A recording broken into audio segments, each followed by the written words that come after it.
Most people who think they're bad at napping are just waking up at the wrong moment in their own sleep cycle. The advice you probably heard goes something like this: keep your nap under 20 minutes, do it right after lunch, and whatever you do, don't let yourself slip into deep sleep or you'll wake up groggy and useless for the rest of the day. That sounds reasonable. It's repeated everywhere: productivity blogs, wellness apps, the advice your doctor might have casually offered. But it's built on a narrow reading of the research, and it ignores something fundamental about how sleep actually works inside your brain. The 20-minute limit exists to prevent you from entering slow-wave sleep, the third stage of the sleep cycle, where your brain transitions into something close to a shutdown state. The fear is sleep inertia, that heavy, disoriented grogginess you feel when you're pulled out of deep sleep too fast. Sleep inertia is real. But treating it as a failure condition, rather than a temporary transition, causes people to avoid the most restorative part of the process.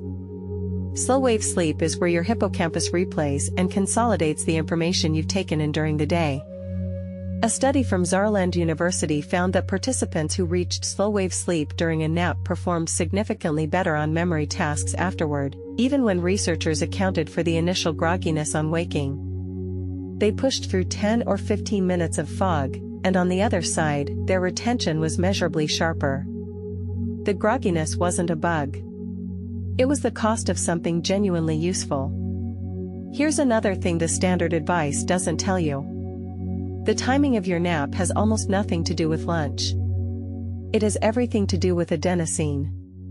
Adenosine is the molecule your brain produces while you're awake, building up steadily throughout the day and creating what sleep scientists call sleep pressure. The early afternoon dip you feel isn't caused by what you ate. It's a natural trough in your adenosine curve. And here's the thing, that trough doesn't arrive at the same time for everyone. If your body clock runs 2 or 3 hours later than average, your deepest dip might not arrive until 3 or 4 in the afternoon. Taking your nap at 1 o'clock because that's when everyone else does it means you're trying to sleep when your brain isn't ready. You'll spend the whole nap in shallow stage 1 sleep, stare at the ceiling for 10 minutes, and wake up feeling like you wasted a perfectly good couch. The most underrated nap technique has almost nothing to do with duration. It's about what you drink right before you lie down. The coffee nap, a real thing, studied in actual labs, involves drinking a full cup of coffee immediately before a 20-minute nap. Here's why it works. Caffeine takes roughly 20 to 30 minutes to be absorbed through your digestive tract and enter your bloodstream. If you sleep for exactly that window, you wake up at the precise moment caffeine is arriving at your adenosine receptors, and the sleep itself has already cleared some of those receptors of built-up adenosine simultaneously. 2 mechanisms, the same window, a compounding effect. Researchers at Loughborough University tested coffee naps against coffee alone and naps alone. The coffee nap outperformed both on measures of alertness and cognitive performance. It sounds like a trick. It's just biochemistry running on a predictable schedule. This week, try one thing: find your actual dip. For 3 days, notice when your focus genuinely starts to collapse, not when you feel like a snack or need a break, but when reading the same sentence twice stops working. That's your window. When you find it, set a timer, drink a small coffee, lie somewhere dark and quiet, and give yourself 25 minutes. You don't even have to fully fall asleep.